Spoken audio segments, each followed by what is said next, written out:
let's look at the final chapter of Thomas Kuhn's The Structure of Scientific Revolutions, Chapter 13 on Progress, the Revolutions.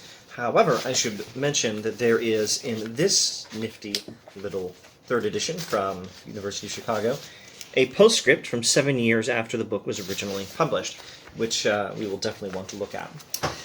The preceding pages, says Kuhn, have carried my schematic description of scientific development as far as it can go in this essay. Nevertheless, they cannot quite provide a conclusion. If this description has at all caught the essential structure of a science's continuing evolution, it will simultaneously oppose a special problem. Why should the enterprise sketched above move steadily ahead in ways that, say, art, political theory, or philosophy does not? Why is progress a perquisite reserved almost exclusively for the activities we call science? The most usual answers to that question have been denied in the body of this essay. We must conclude it by asking whether substitutes can be found. Okay, so people normally think that science progresses, and other things like art, political theory, or philosophy do not. So how is it that science progresses? Why is it that science progresses and these other things do not? If the usual reasons people give to think that science progresses have been disproven by the history of science according to this book. What are those reasons? Well, reasons like science shows a continual increase in how close we get to the truth by adding insight to insight, refinement of theory to refinement of theory, steadily progressing, cumulative increase in human knowledge. And Kuhn has said, no, that's not right. A lot of scientific progress, scientific development, involves not adding insight to insight, but taking one theory and just shoving it out of the way and replacing it with a new one. Not adding something we didn't know yet to something we already knew, but taking what we thought we knew and changing our opinions about it. Changing how we look at the world. Paradigm shifts, scientific revolutions. So that's how science actually progresses. Can we really call it progress? And in what sense? And how does science progress as distinct from, say, art, political theory, or philosophy? Let's go to, in this edition, page 162. Okay, so people often try to define science in terms of progress. They think science is different from, well, those three examples he gave, art, political science, philosophy. He can give some other examples. Here on this page we'll see him mentioning theology. How is science different from something like theology or philosophy? One common way of thinking of it is, unlike those fields, science progresses. But he says the history of science doesn't actually, that theory doesn't fit the history of science very well.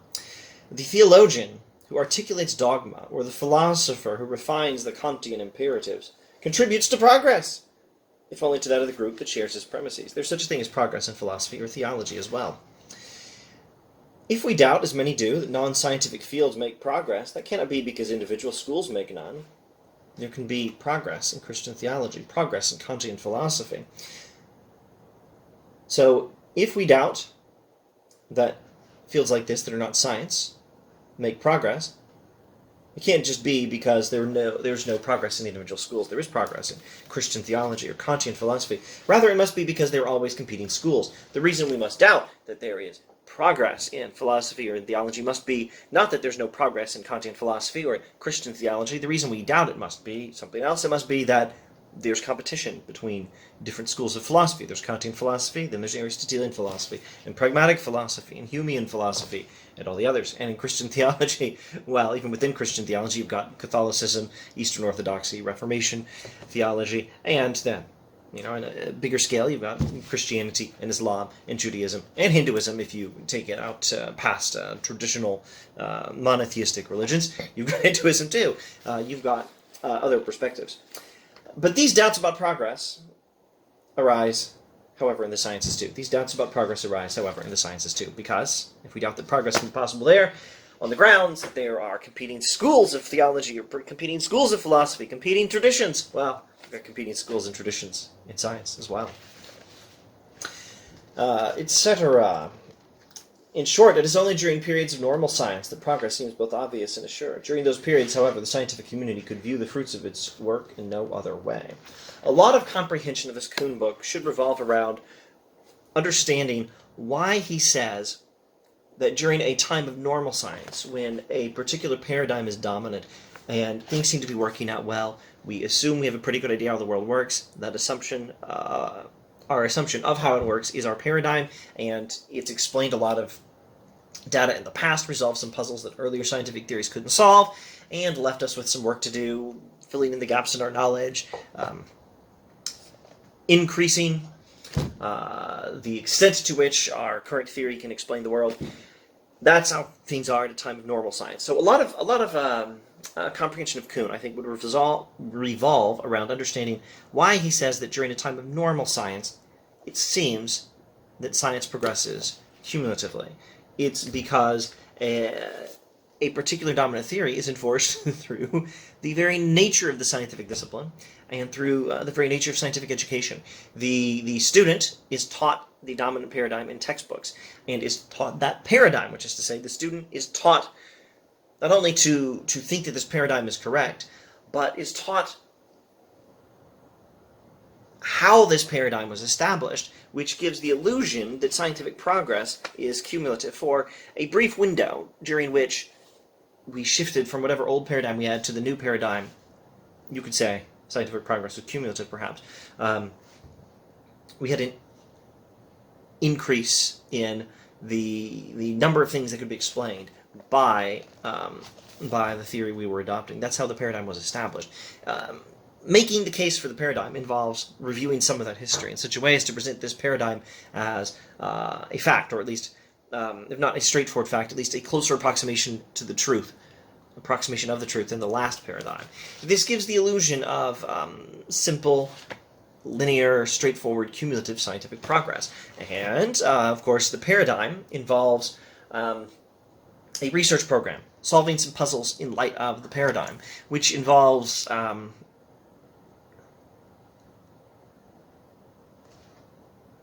the illusion of cumulative scientific progress. We have the paradigm, we solved a certain number of puzzles to get to the paradigm, we're going to solve one more and one more and one more, one at a time. Each scientist working with that paradigm is going to solve some puzzles with that paradigm. That's what they do. And that produces the illusion that scientific progress is cumulative. So understanding why he thinks that normal science produces the illusion of cumulative scientific progress is going to be a major component of comprehending Kuhn, I think. Okay, these doubts about progress arise in the other sciences, arise in the sciences too. Only during periods of normal science does progress seem both obvious and assured. During those periods, the scientific community could view the fruits of its work in no other way. So progress, in a fairly normal, straightforward understanding of scientific progress, is more or less guaranteed by the nature of normal science.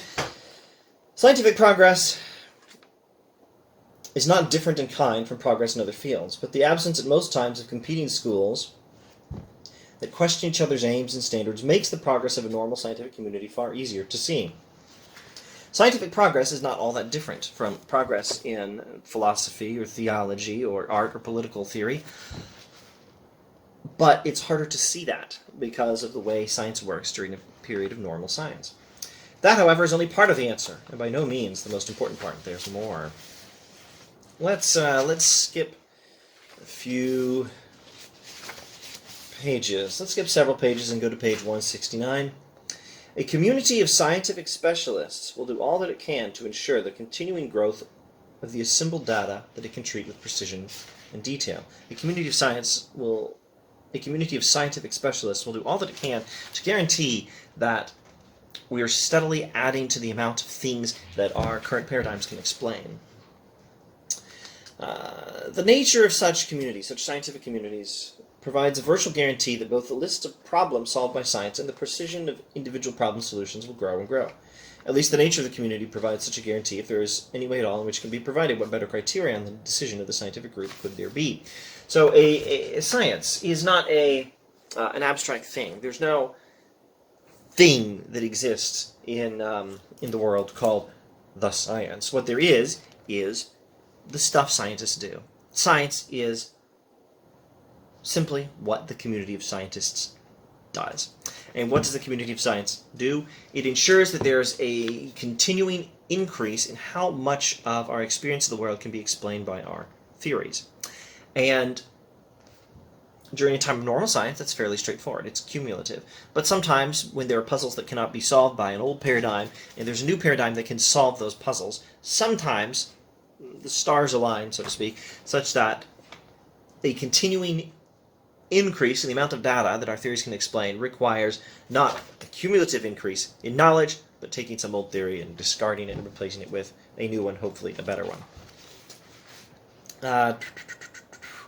And that is how science progresses. But we're still increasing the amount of experience that our theories can explain. These last paragraphs point the directions in which I believe a more refined solution of the problem of progress in the sciences must be sought, etc. A sort of progress will inevitably characterize the scientific enterprise so long as such an enterprise survives.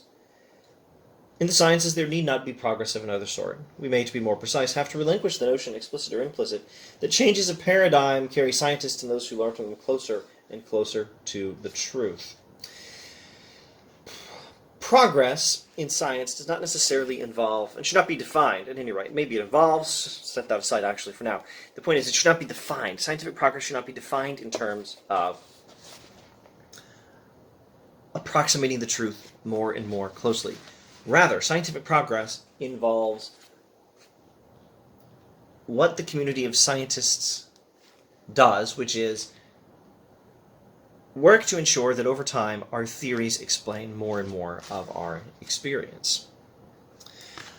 Now, on the one hand, there is a very, what adjective shall I use? Salient, salutary, a very important, somewhat straightforward, and I would say very healthy idea of the objectivity of science, or something like that. We are in scientific development. Well, I shouldn't say we. Kuhn is saying that scientists, the scientific community, in the development of science, are always ensuring that the data of human experience, our experience of the world, continues to align more and more closely with our theories about the world. And in that sense, science is, of course, objective, or something like objective. Not purely objective, and certainly not straightforward subjective either. We're still aligning fact about the world to theory. What could be a more straightforward and healthy definition of scientific objectivity than that? Well, maybe there's one. I don't know what it is. Okay, so there's that. But on the other hand, this continued increase in alignment of theory with fact sometimes involves not just adding insight to insight, but taking an old theory and shoving it aside and replacing it with a new and incompatible theory. The new paradigm is incompatible with the old one to some extent. Well, that means that when the centerpiece of how we thought about the world, a particular branch of science, was the old paradigm, and we thought it was true, we were wrong. And it's very likely that whatever paradigms we're working with now are going to be replaced in future at some point. Which means future scientists and future people who studied science, who aren't scientists, but who read some of the textbooks in high school or whatever, those people are going to look back on the paradigms we have now and think, oh, those were wrong. So what we believe now does have, what we believe now in science has been established by a continuing increase in the degree, the extent to which our theories align with the facts of experience. The theories align with the data. But on the other hand, another theory that used to do that pretty well is incompatible with the theory we have now. The theory we have now is probably incompatible with the future theory that's going to replace it. And does that mean that we're not even dealing with truth as such? Or does it mean that we're dealing with false?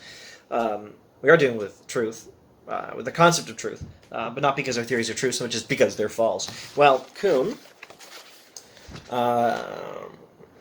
suggests we may have to relinquish the notion that changes of paradigm carry scientists and those who learn from them closer and closer to the truth. It may be better not to think simply in terms of getting closer and closer to the truth.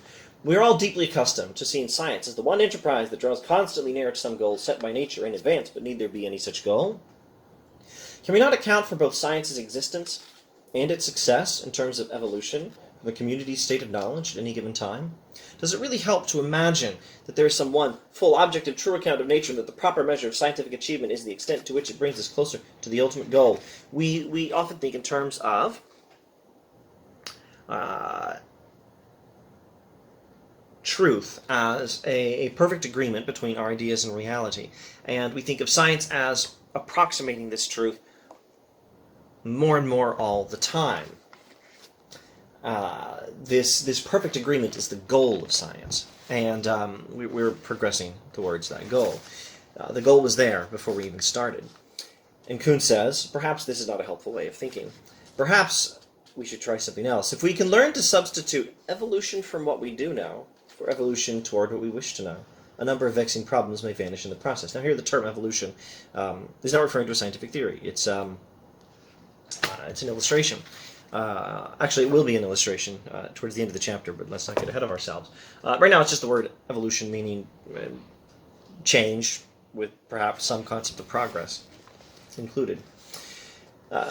Kuhn suggests we stop thinking of evolution toward what we wish to know in terms of science as evolving towards a completed understanding of the truth, where the ideal set of theories that describe the world perfectly such that they can be called the truth is the goal. That goal was there from the beginning. We've just been inching our way towards it all this time with scientific progress. He says maybe we should get rid of that idea and would try this idea instead. Scientific progress is more like evolution from what we do know. We are starting with what little we know, and we're moving forward without having a fixed goal in mind. I cannot yet specify in any detail the consequences of this alternate view of scientific advance. Well, in other words, Kuhn is not going to be able to tell us with a great deal of clarity what this concept looks like. This is a rough and ready approximation of an idea he's toying with. He hasn't been able to put it all together. He hasn't been able to articulate this perspective in any kind of detail. But he's going to close his book. Now, this is the original edition. We'll get to the postscript included in the third edition. But he's going to close chapter 13, the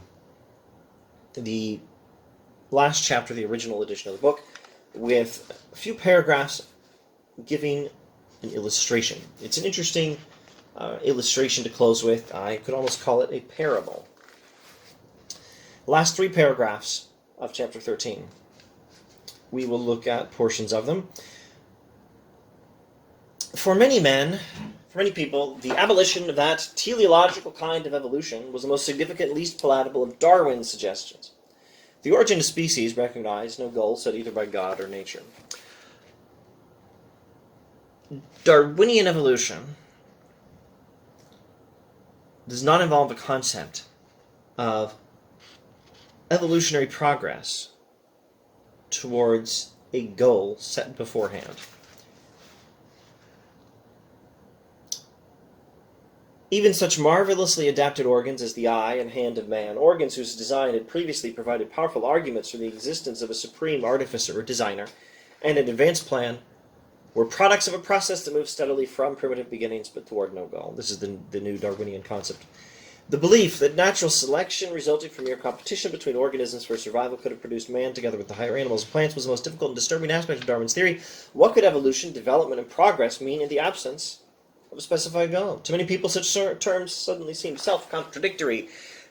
So he's giving us an illustration of a paradigm shift in science.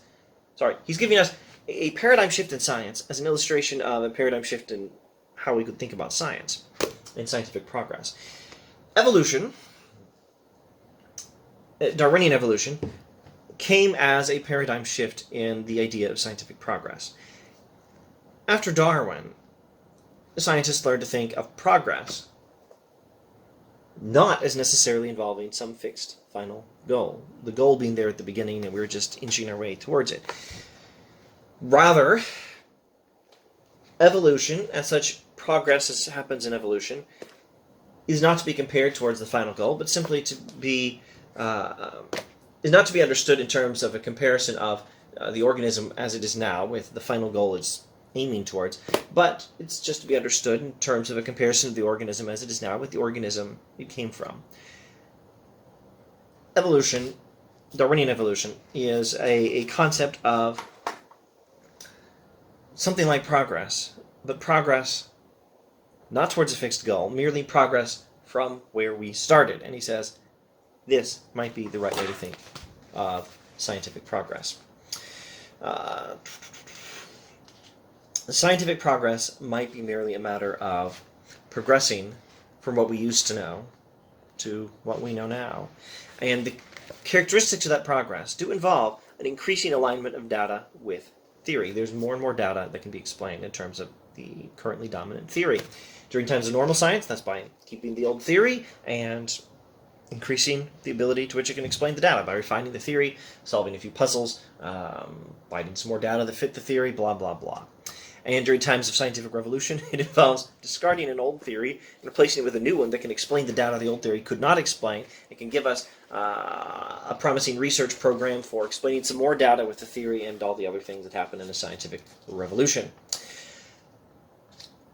And on the one hand, there is something that seems like a very strongly objectivist aspect to science. Data and theory continually align more and more. And that's what we can say about scientific progress. But on the other hand, there's no final goal, perfect theory that describes the world accurately, that is the true theory, or the set of true theories that science is progressing towards, and we're approximating it better and better as we go. Maybe we'd never get there. Maybe we'd at least, maybe we'd get there. But if not, we'd at least approximate it better and better as time goes on, maybe approaching it asymptotically. That's one way we could think about scientific progress, and Kuhn says, that's not how we should think about scientific progress. We do have the increasing alignment of data with theory. But on the other hand, if the idea of truth makes you think that there is a fixed theory that describes the world truthfully, accurately, completely, that science is trying to get closer to, you should probably stop thinking that way, because the history of science suggests that's just not how science progresses. It's not the right way to think of science. Science is better understood, according to this illustration, from one of its own paradigm shifts. Science is better understood as evolution from the understanding we used to have to the better understanding we have now, without thinking in terms of a final goal, of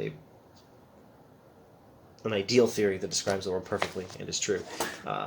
Ditch the idea of the goal. Just think in terms of the increased alignment of data and theory. And there's more of it than we used to have. Anyway, that's my best efforts to get across what I think Kuhn is getting at here. Okay, and now, the moment I personally have been waiting for may come, perhaps in the next video as we look at the postscript, hopefully get a better feel for where to place Kuhn. He's not the guy who says science is subjective, disagreeing with Popper. You could classify him as the guy who says science is not fully objective, disagreeing to some extent with Popper. But he doesn't say it's subjective. I think it's somewhere in between. But if this is where objectivity is, and this is where, if this is where an objective theory of science is, and this is where a subjective theory of science is Kuhn closer to this side, or right in the middle?